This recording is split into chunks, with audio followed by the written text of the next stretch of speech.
Japanese, and I had a job. I also came back with a job. I was able to apply for a job as a as a professor of journalism at SF State, and so that's what brought me back to San Francisco. So, so by the time we got into, I applied for the job in Panama, got called back for the interview in Peru, and then found out that I got the job when we were in Chile. And that's also where we found out that I was pregnant. So came back to San Francisco, 4 months pregnant, and started my job. Like I tell all my students, I started my job like every woman should, 4 months pregnant. Had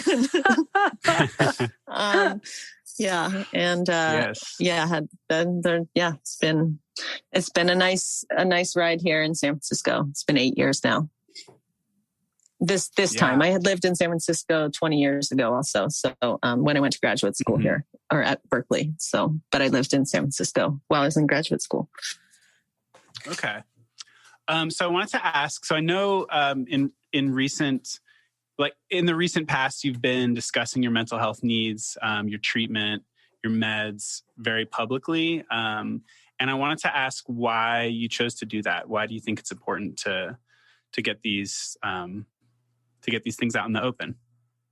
Yeah, I think, we all have these little platforms, social media platforms now, and I want to try and use mine to do some good. And I did that. I made this post called My Meds, this hashtag My Meds. I was most vocal about taking meds after doing an interview, actually another podcast interview with this woman, Karen Masamoto, who's a creative in LA, a surfer also. She's part of the Nar Honeys, which is a collective of women creatives in the surf world and women. And she mentioned that she was going to be starting a mental health space on Instagram. And I was like, she had not been interviewing me about that. And I was like, well, I have a lot to say about that. And then we just kind of started talking offline about everything. And she had recently been diagnosed as bipolar and had been giving a lot of meds. And so we just started this conversation about medication and mental health and the importance of medication. And it was really her that gave me the courage to go public with it. It was also it was when Kanye West was very vocally, he was very vocal about not taking meds, and I just thought that was really dangerous. I also want to add, I think it's dangerous. I don't want people who are trying to get pregnant. I don't want people who are trying to get pregnant to think that being on mood medications is going to be harmful to the fetus, because every doctor will tell you that a healthy mom makes a healthy baby. And I know lots of women who have been on mood medications and had very healthy babies. So there is nothing wrong with that. I want to make that very clear.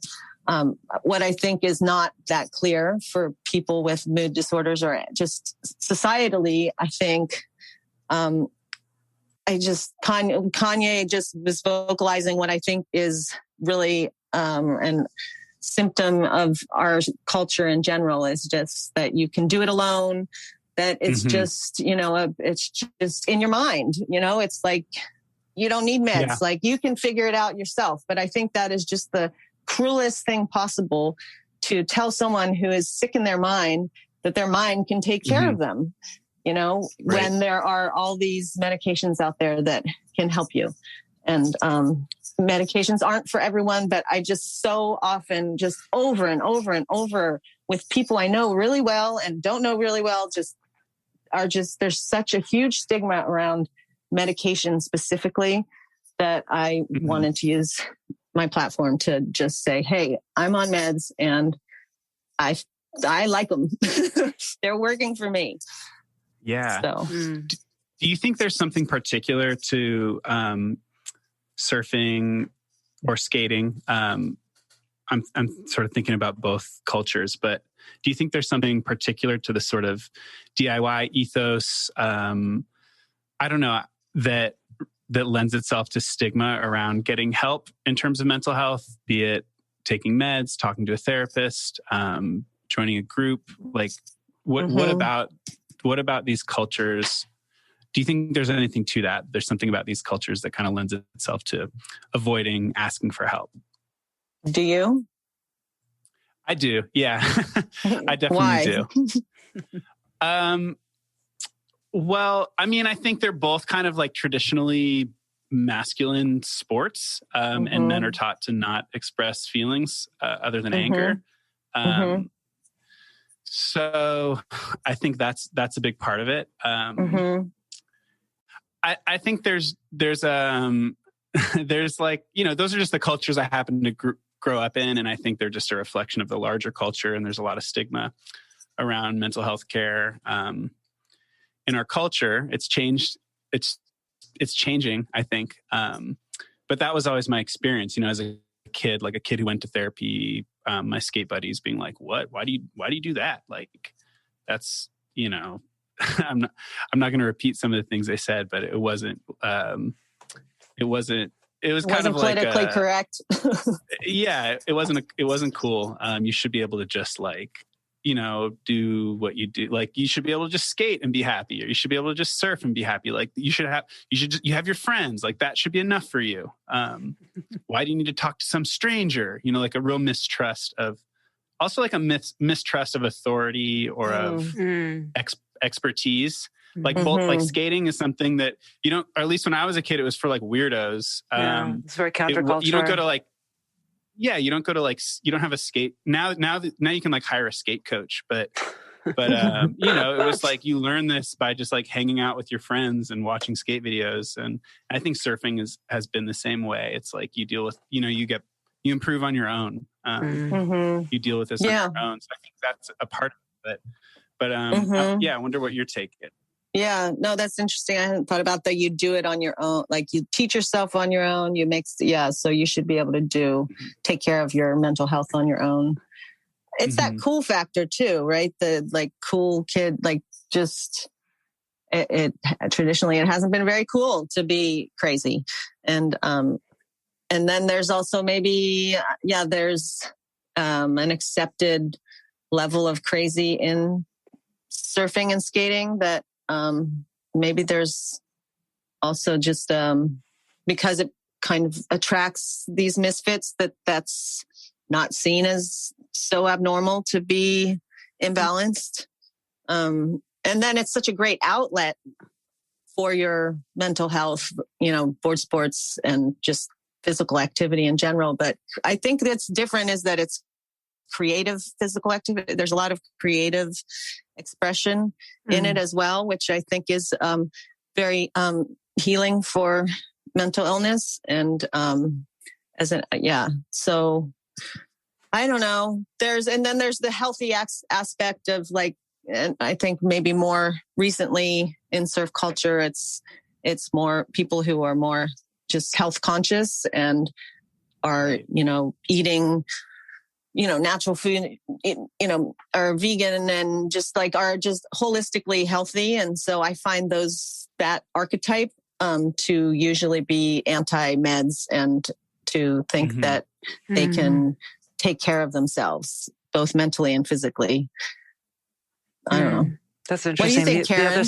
No, that's interesting. That's like the other end of the coin, I feel like, with what Matt was saying, as far as like these kind of counterculture groups that have that DIY sensibility and rebelliousness against authority, and this idea of, I mean, you know, it's kind of like a created idea that there's no kind of like community or mentorship that comes into your place within that culture, that you just like do it on your own. And there's a lot of that, because there's a lot of like things that you have to earn on your own in those activities. But I can see that. But then on the other side of the coin, the kind of health and wellness communities, sometimes in that new agey way, like mistrust of government. And I mean, we're kind of seeing this now with like QAnon, right? Like that they're able to pull from so many different areas because of this kind of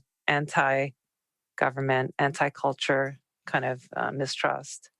Yeah. Do you do you guys see any kind of shift happening in our culture with sort of some of the high profile, with Andy Irons dying, with Sonny Garcia attempting suicide, with John Shamuka committing suicide? Like, do you see a more a movement for people in this culture to be more vocal about mental illness, or to be to be more open to seeking help? Do you see the culture changing? And I'm wondering, Sachi, if you've seen that with any of the women that you've been working with on your film. Yeah, well, since I've started working on the film, KK has become has been diagnosed and has as bipolar, and has been increasingly vocal about it, because she is obviously she grew up with Andy Irons, a very close friend and close friend of Sonny Garcia's. So I think she has a lot of reason to be speaking up for these people that she loves, and how it's affected her. But I do not see that many people. I was really proud of her for doing that, and remain just really inspired by her bravery. I mean, she's the best person for it too. I've never had the guts to do it until recently, but I mean, who to have the guts for it other than KK? Like, she's like the perfect person, right? She's just all out there with it and with everything. And so I think but I do not see other people. Do you, Karen? I mean, I don't see many other people aside from her that are, at the top of the sport, that are very vocal about it. And I also don't know statistics from other sports, but it just seems, just with those three names alone, that seems like a lot. Like, I don't know other sports that have had people try to take their life in those kind of numbers. Right. So I think there's more work to be done. Absolutely. Yeah. I definitely think, I think there's a movement in sports, with, like, in the NBA, I'm thinking of in particular, with athletes opening up and talking about their mental health, and sort of advocating for things like therapy. And so, yeah, I feel it hasn't happened. It's not, it's like when Kelly Slater starts talking about his mental health issues, if he has them, or what, when people who are like actively, I think KK is a really great example. And I hope that, I just know that the mental health issues are very common in all communities, and in the surf community and in the skate community. And they're not spoken about that much. And I think the more they are spoken about, the healthier we all will be. 100%. I mean, I know Michael Phelps talking about it was part of my inspiration for, I was like, okay, well, shit, if Michael Phelps is talking about it, like, what am I holding back? Like, what am I afraid of? But I am afraid. I know what I'm afraid of, because I've been witness to people talking about people who are bipolar and people with mental illness. And I actually was witness to somebody talking about my episode. My very first episode, the counselor that was there didn't know that I was the person that got sick, and I was at a table where he was telling the story of this, chick who just went crazy. Whoa. And I didn't have the nerve to be like, that was me. Oh, man.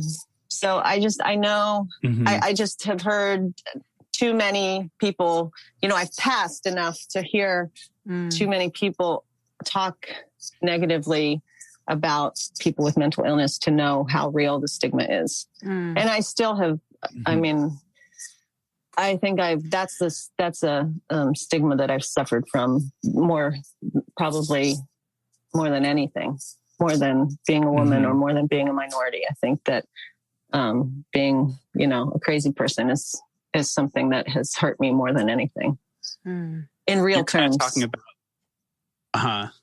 discrimination. So you're talking about discrimination based on your ability or your perceived disability, and weaponizing it, and the sort of fear that comes, like, what's going to happen if I'm honest and open about myself, and you're choosing to be honest and open about it anyways. I know you mentioned